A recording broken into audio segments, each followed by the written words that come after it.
Bincang bersama. Tamu kita kali ini akan membawa kita ke dunia cerita yang sangat menginspirasi. Yap, kita akan ngobrol-ngobrol dengan seorang pendongeng yang telah mendunia dan sangat luar biasa. Tamu kita telah hadir di studio Smart FM, penutur cerita, pendongeng, dan penulis cerita anak Muhammad Aryo Farid Zidni Esum atau Kak Ayo. Halo Kak Ayo. Halo Kak Willy. Suaranya ini suara pendongeng nih. Pada suatu hari. Boleh. Pada suatu hari. Kita mau mulai dari mana? Jadi memang harus begitu suaranya kalau pendongeng. Enggak sih, ini emang lahirnya kayak gini aja. Kalau dongengnya oke. suaranya berantakan, kayak begini. Karena anak-anak sukanya yang begini. Beragam Kalau karakter. betul. Kalau yang berat itu buat cerita dewasa biasanya. Oke. Nanti boleh dikasih contoh ya. Boleh. Kayo gimana aktivitas? Sekarang ini lagi banyak banget nih, karena lagi bulan-bulannya dongeng ya. Jadi lagi banyak banget kegiatan pendongeng, workshop, sharing gitu-gitu. Dan seru. Bulan dongeng di bulan November ini. November ini betul. Oke, itu diperingati seluruh Indonesia. Betul, karena waktu itu kita menginisiasi 28 November, hari lahirnya Pak Suyadi, Pak Raden, almarhum, sebagai Hari Dongeng Nasional.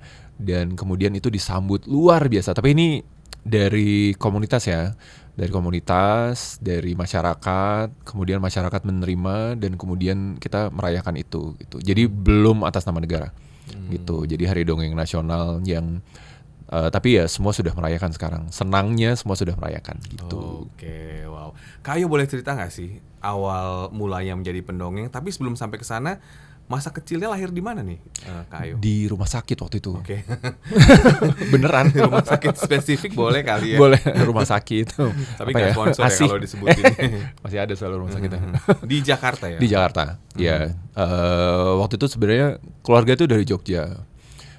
Tapi waktu mau melahirkan lahirnya di Jakarta. Jadi kayak ngaku kampung halaman di mana Jakarta itu nggak enak ya. Jadi Jakarta, lahir di Jakarta. Oke. Lahirnya di Jakarta Ini ya. ada pertanyaan lagi nggak sih tadi? Nggak, karena baru tempat lahir ya. Baru tempat lahir gitu ya. Tanggal lahir nggak?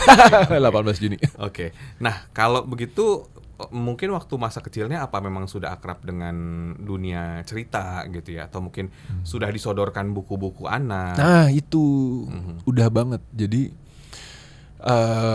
entah kenapa nih ya, bapak sama ibu, terus keluarga besar dari bapak sama ibu, dari mama, itu memang seneng banget ngasih buku cerita gitu. Jadi bahkan sampai kalau kita lagi kumpul keluarga, terus yang anak-anak kan biasanya main sendiri, ngumpul sendiri di ruangan yang berbeda gitu. Nanti tuan rumahnya Pak D, Bude gitu, Pak Le gitu, mereka akan datang bawain buku gitu. Nih ada buku-bukunya nih, ayo baca gitu. Dan itu berlaku di keluarga besar saya sama keluarga kecil.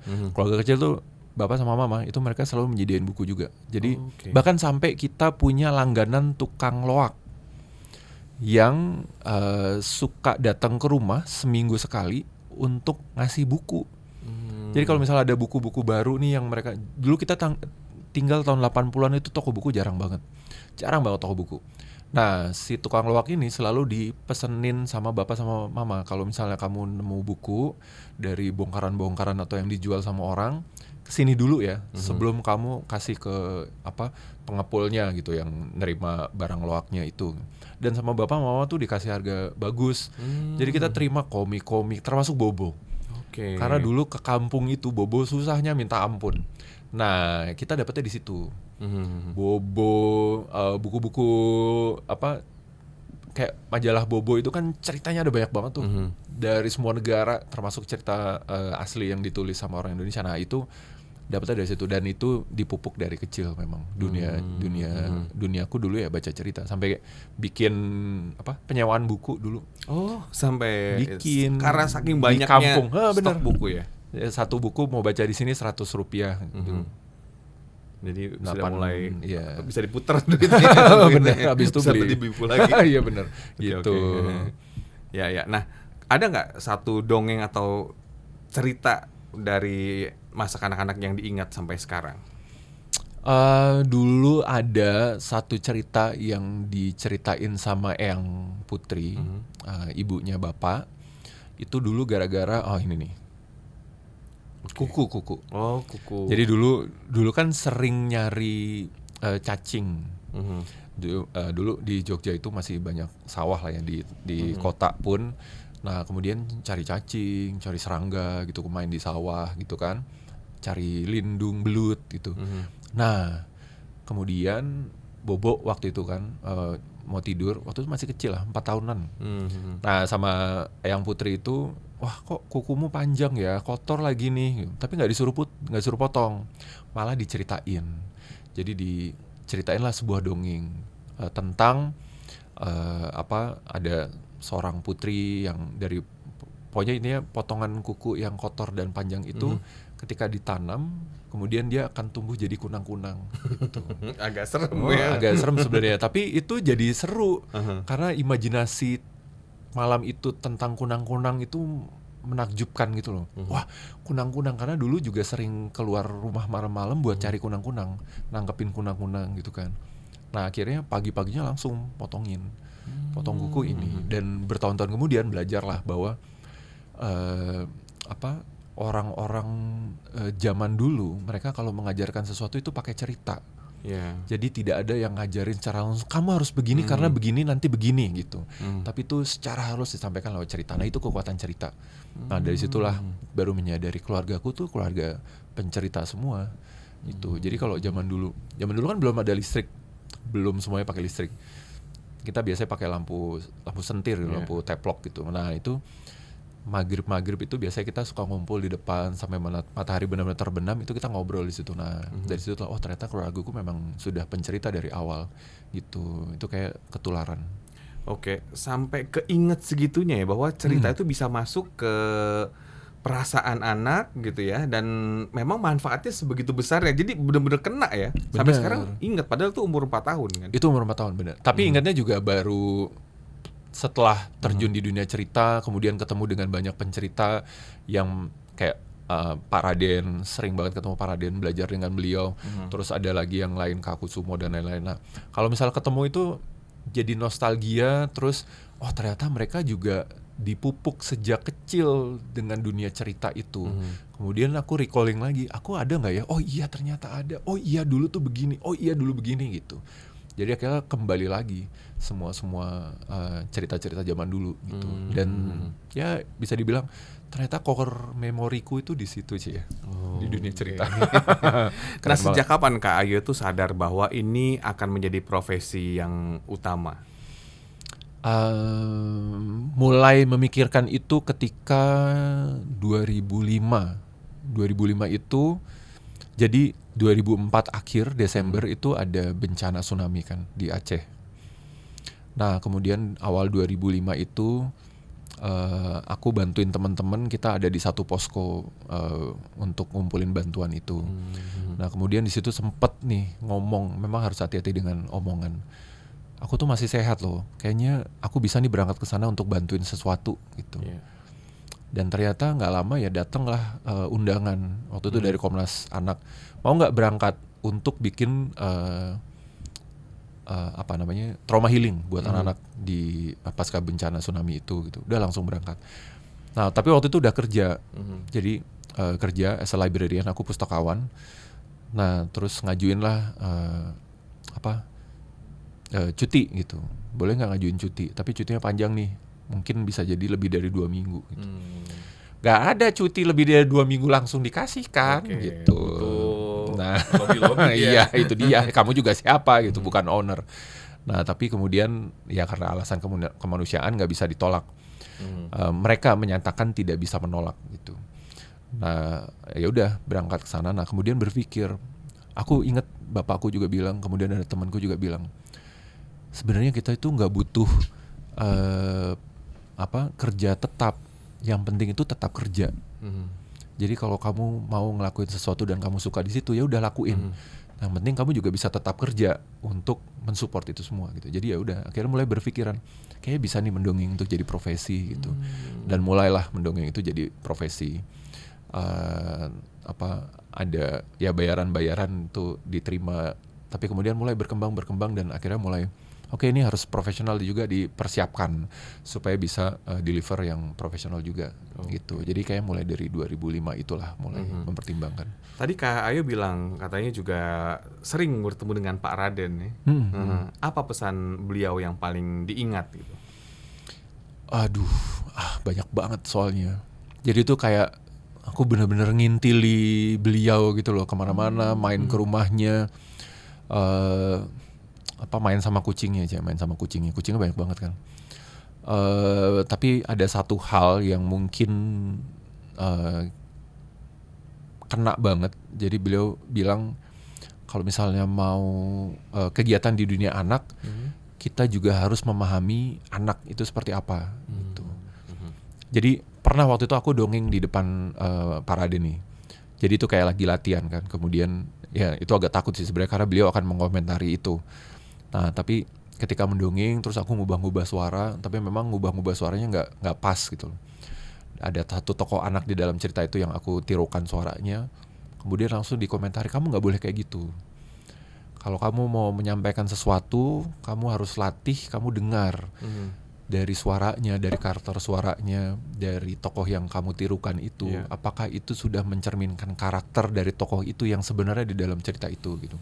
Karena suara itu terdengar seperti suara anak-anak, tapi itu seperti anak-anak yang aneh sekali dan jauh berbeda dengan karakter anak di dalam cerita itu gitu. Anak-anak yang gimana itu ya? Jadi kayak aduh kayak gimana ya, anak aneh gitu loh. Yang ini anak aneh banget sih kayak gitu loh. Kayak aku juga udah lupa lagi niruin suaranya, tapi itu berbeda dengan karakter cerita anak yang ada di dalam cerita itu. Jadi di situ aku baru ngeh, yo itu beneran marah beliau gitu. Jadi kayak ya kayak anaknya, kamu tuh nggak boleh gitu, beneran dimarahin dengan matanya, dengan itu. Dia kan sering nih pakai kostum Pak Raden, dengan kumis tebelnya, blangkon, beskap ini kan, dan itu kan memang karakter antagonis kan kalau dalam cerita Unyil kan gitu. Jadi kalau marah dengan ngelihat Pak Raden itu ya kayak wajar, Pak Raden nih gitu. Nah tapi beliau tuh bukan jadi Pak Raden waktu itu, jadi Suyadi, seorang Suyadi gitu. Dengan tidak pakai apa-apa, baju batik, dia tuh selalu kemana-mana pakai baju batik senangnya. Nah kemudian dia marah, dan marahnya itu karakter Pak Raden nih. Ya kayak karakter Pak Raden, tapi itu jadi berasa bapak gue marah nih gitu. Nah dari situ belajar, oh iya ya, kita nggak boleh asal menyiapkan sebuah cerita. Jadi sesederhana misalnya suatu hari bapaknya berkata, nak kamu kenapa? Nah ketika kita ngomong nak, ini kita harus benar-benar yakin bahwa ini si bapak ini karakternya apa. Apakah nak gitu ngomongnya dengan suara yang berat, kemudian seperti menghardik gitu yang marah, kemudian dengan tatapan tajam, atau sebenarnya dia ngomongnya lembut karena bapaknya ini karakternya orangnya lembut gitu. Jadi kita harus kenal nih karakternya seperti apa, emosinya seperti apa. Jadi dialognya harus tepat gitu. Jadi intinya kalau mau berkegiatan buat anak-anak, kita harus mempersiapkan dengan baik buat anak-anak itu gitu. Jangan asal lucu, jangan asal bisa niruin suara gitu loh. Tidak menggampangkan gitu.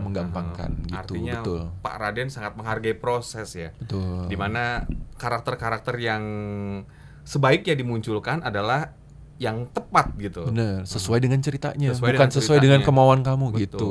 Nah dari situ belajar, oh iya juga ya Pak. Itu wah. Ya itu baru sekali itu dimarahin. Enggak, itu cuma satu-satunya sih dimarahin. Gitu. Nah, mengapa Kak Ayu spesifik memilih dongeng kepada anak-anak? Atau mungkin ke dewasa juga nih Kak Ayu? Ke dewasa ada. Jadi ada komunitas yang kemudian kita aktif untuk kegiatan dongeng untuk dewasa, namanya The Nest. Nah itu lagi marak nih sekarang di beberapa kota, Jogja, Malang, Surabaya gitu selain Jakarta. Tapi juga memang di dunia anak ini yang paling banyak sih porsinya. Nulis cerita anak, kemudian bikin kegiatan untuk anak, acara-acara anak, selain mendongeng itu ya, mendongeng secara langsung gitu. Kalau kenapanya itu aku nggak tahu, tapi memang ketertarikannya di situ. Dan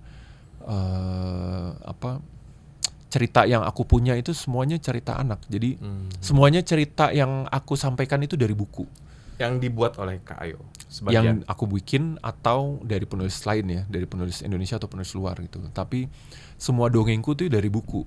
Dan bukunya itu ternyata adalah buku-buku yang sudah ditabung dari zaman kecil. Jadi dari zaman dulu tuh buku-bukunya masih ada. Dari buku-buku Pustaka Jaya, Balai Pustaka dan lain-lain gitu. Jadi dan itu semua sampai sekarang kepake. Kenapa ya? Mungkin karena pertama ceritanya aku punya semua dan banyak. Kedua ya selama ini memang kegiatannya di situ dan aku sudah nyaman di situ. Tapi juga ada ya dongeng untuk dewasa itu dan activity yang lainnya gitu. Terus ya karena senang aja, menyenangkan gitu loh di dunia itu gitu.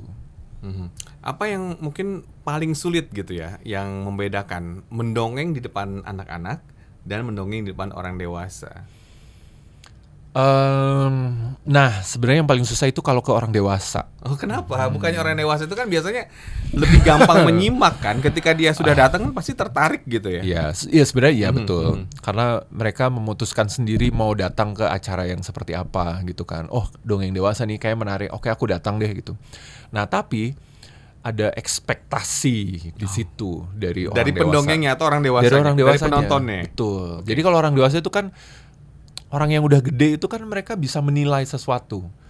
Jadi mereka akan menilai dari awal nih. Terus lama-lama oh kayaknya nggak oke nih, udah cabut gitu. Itu akan Lebih ada sakit hati nggak sih buat sakit hati, pendongeng? sakit hati banget. Sakit hati banget. Tapi ya itu kenyataannya gitu. Berarti itu yang jadi tuntutan buat kita bahwa kita harus mempersiapkan dengan baik dong.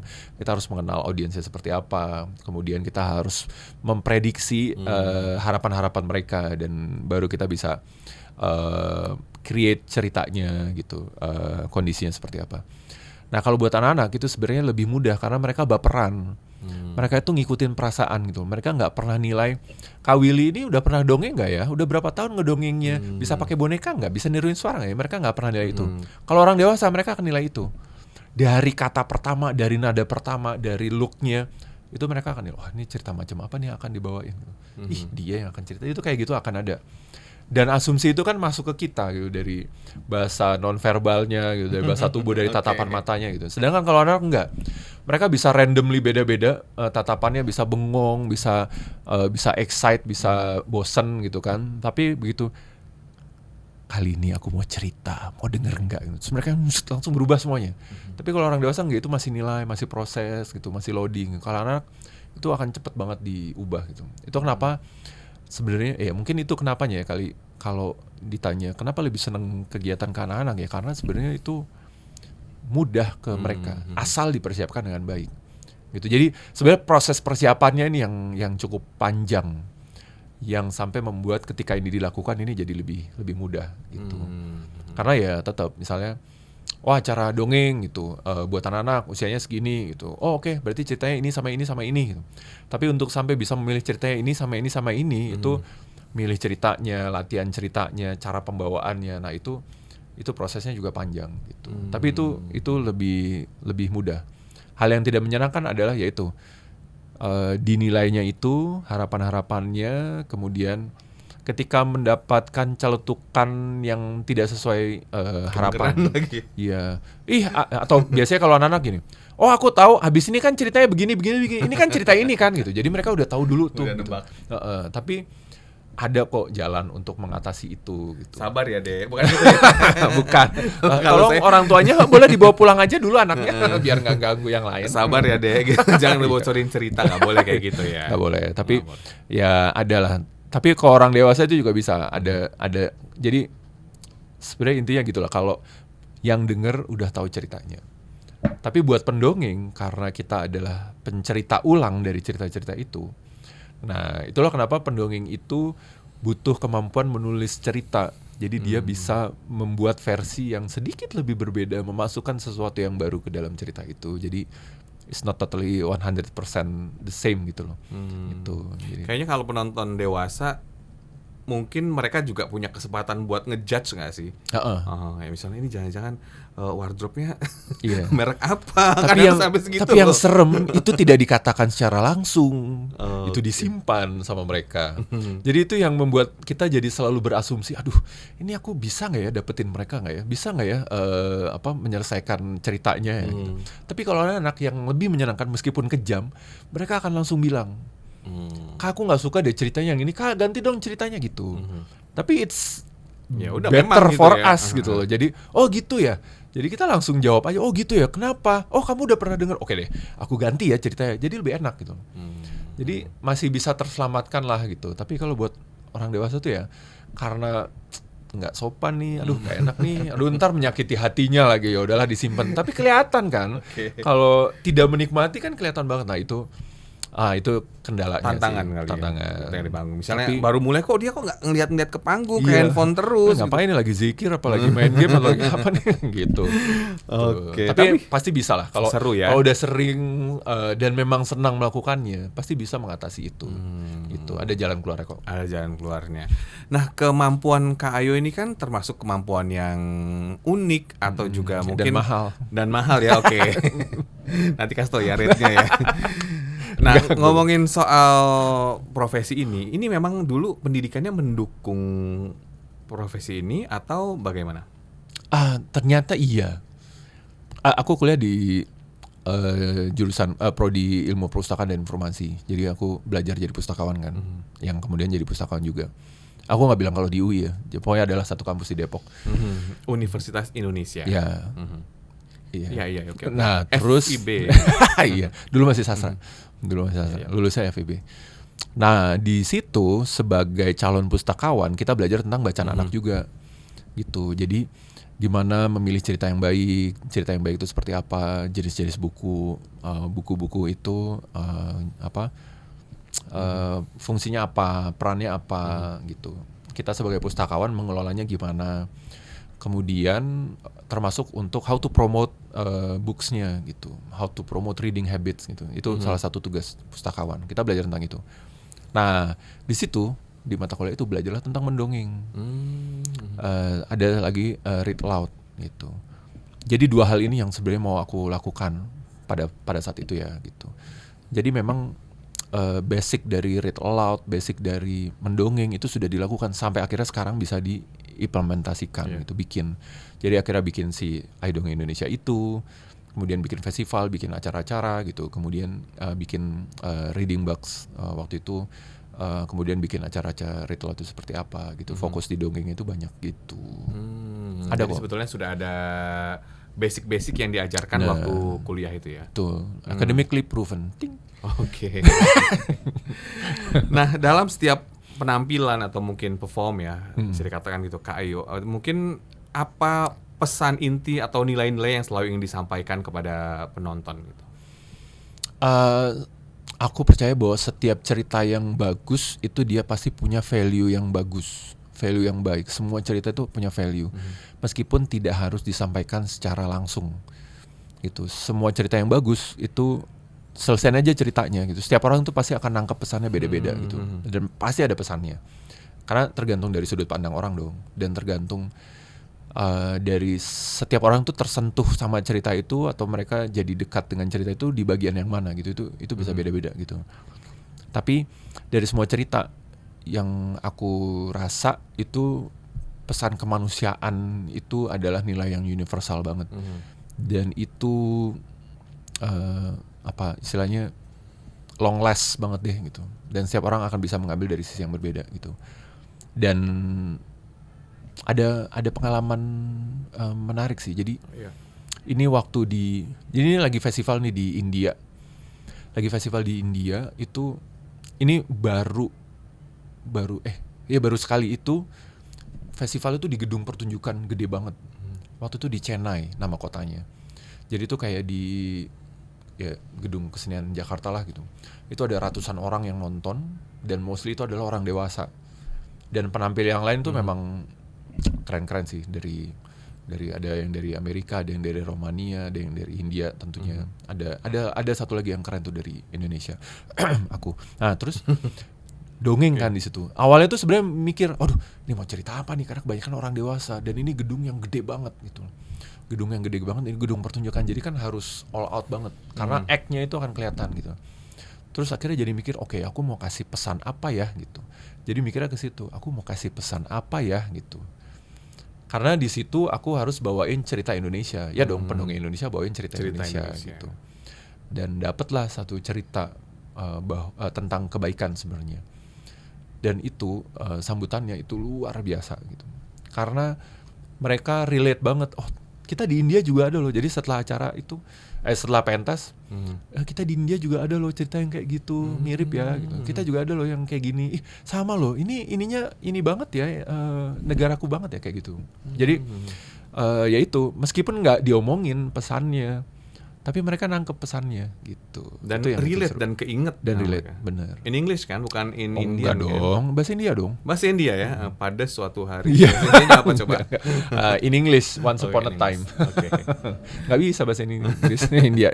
Oke, jadi memang dongeng itu bisa dikatakan banyak pesan-pesan yang akhirnya ditangkap dan keinget terus. Betul. Pesan-pesan itu ya, Tapi kalau ditanya sama setiap orang, beda-beda.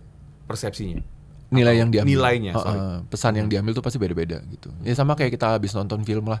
Habis nonton film yang sama gitu. Tapi setiap orang pasti akan ngambil hal yang berbeda gitu. That's the best part. Jangan kasih kesimpulan terhadap setiap cerita yang kita ceritakan. Itu. Biar mereka memetik sendiri. Mereka metik sendiri, benar. Habis itu kan tinggal bayar. Oke. Hobi Kak Ayu apa nih selain nulis cerita? Jalan-jalan. Traveling. Makanya habis itu resign dari semua pekerjaan tetap. Aku sempat diminta balik lagi kan untuk ngajar kan di kampus.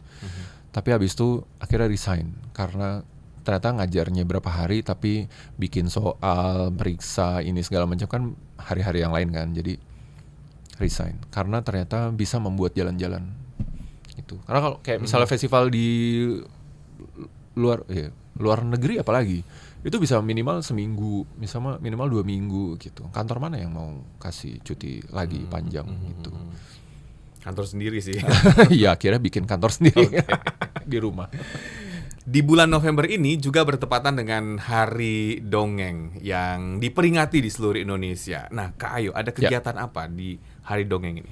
Nah, Hari Dongeng Nasional itu nanti tanggal 28 November. Itu adalah hari lahirnya Pak Raden, almarhum Pak Suyadi.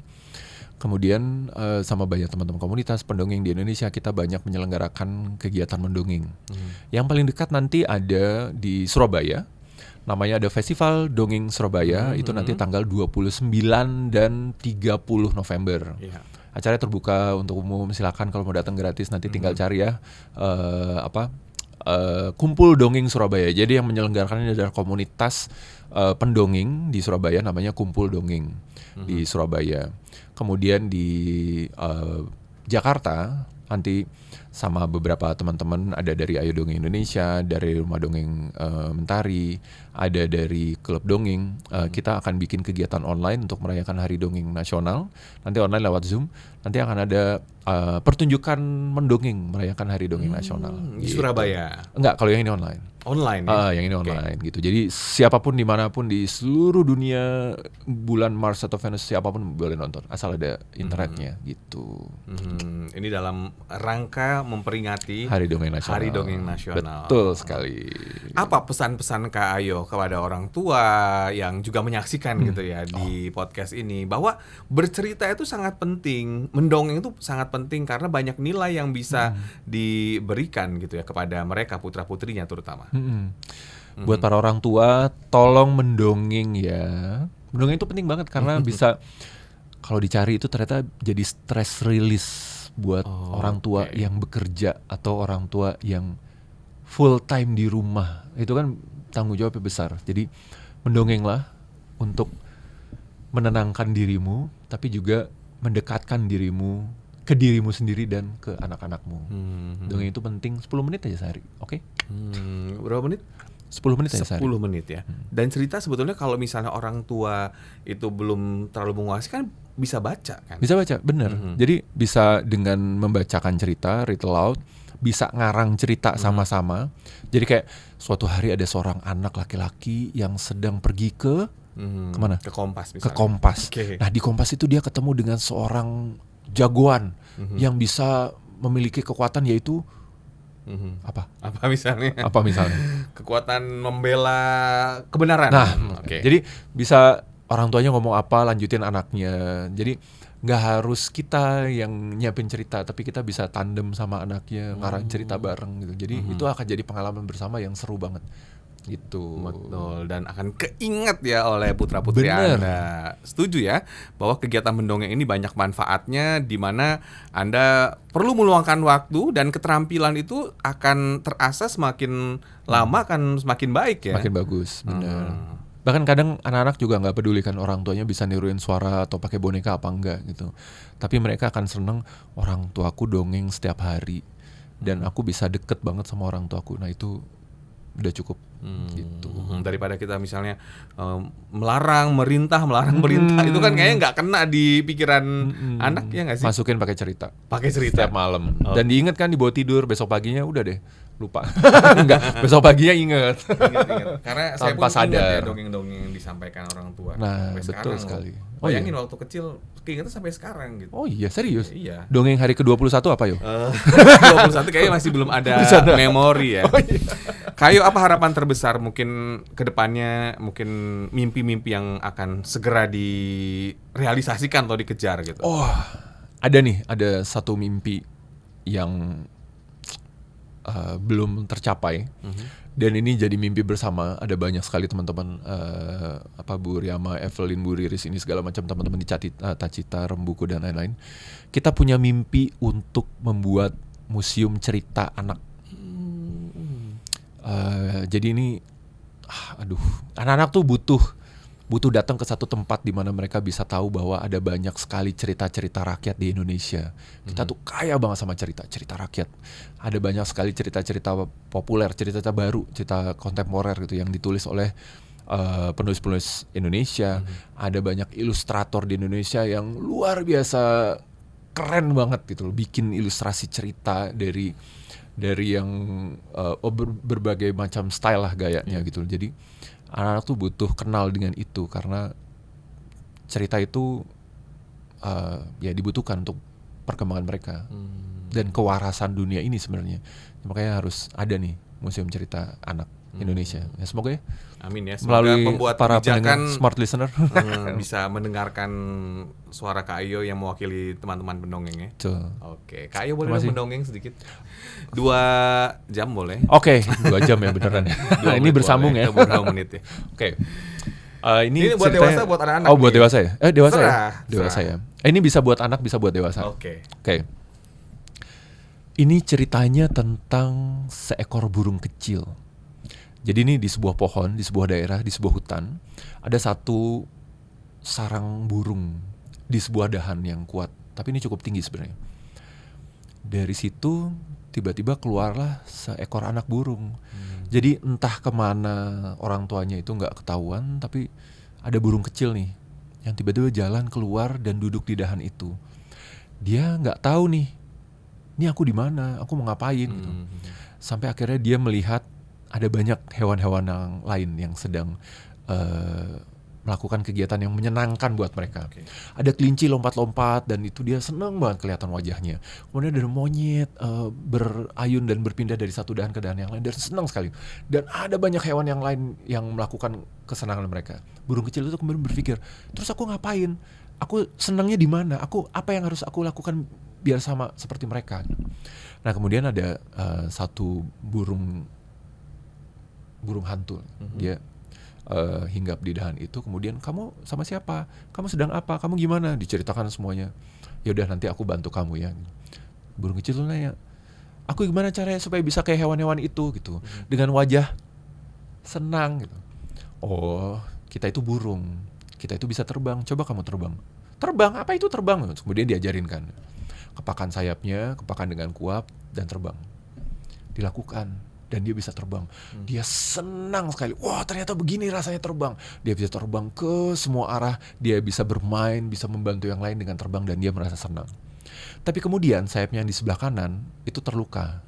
Dia terjatuh, kemudian dibantu dibawa ke sarangnya. Dia nggak bisa terbang lagi. Semua hewan yang lain tuh membantunya. Dikasih makanan, diceritakan, dikasih nyanyian, lagu. Tapi dia tetap tidak bisa. Sampai dia berpikir, aku bisa gak ya terbang dengan satu sayapku? Yang lain bilang gak mungkin. Tapi kemudian dia usaha, dia kepakan, ternyata bisa. Dia bisa terbang dan dia merasa lebih senang lagi. Tapi tiba-tiba satu sayapnya juga terluka. Jadi sekarang 2 sayapnya tidak bisa dikepakan. Nah, burung kecil itu bingung. Aku gimana caranya? Dia sedih sekali. Merenung, duduk, menunduk. Semua hewan datang menghibur ini segala macam karena tahu dia tidak bisa terbang lagi. Jadi susah nih bikin senang. Tapi tiba-tiba dia mengangkat kepalanya dan dia tersenyum. Semua hewan kaget. Kamu sudah sembuh ya? Apa yang kamu lakukan supaya kamu bisa sembuh? Ceritakan bagaimana caranya membuat sayapmu sembuh. Kamu udah bisa terbang. Burung kecil itu bilang, sayapku masih terluka. Aku belum bisa terbang. Tapi aku masih ingat waktu aku terbang. Aku masih ingat bagaimana rasanya, bagaimana senangnya ketika aku terbang. Jadi sekarang aku bisa merasa senang karena aku kembali ke ingatan itu. Jadi kalau ada banyak orang tua di sini yang senang mendongeng ke putra-putrinya, ketika pengalaman mendengarkan dongeng itu adalah pengalaman yang menyenangkan, suatu saat nanti kalau dia tidak lagi bertemu dengan kita orang tuanya, dia akan kembali kepada ingatan itu dan akan selalu merasa senang. Wow. Itu ceritanya. Terima kasih.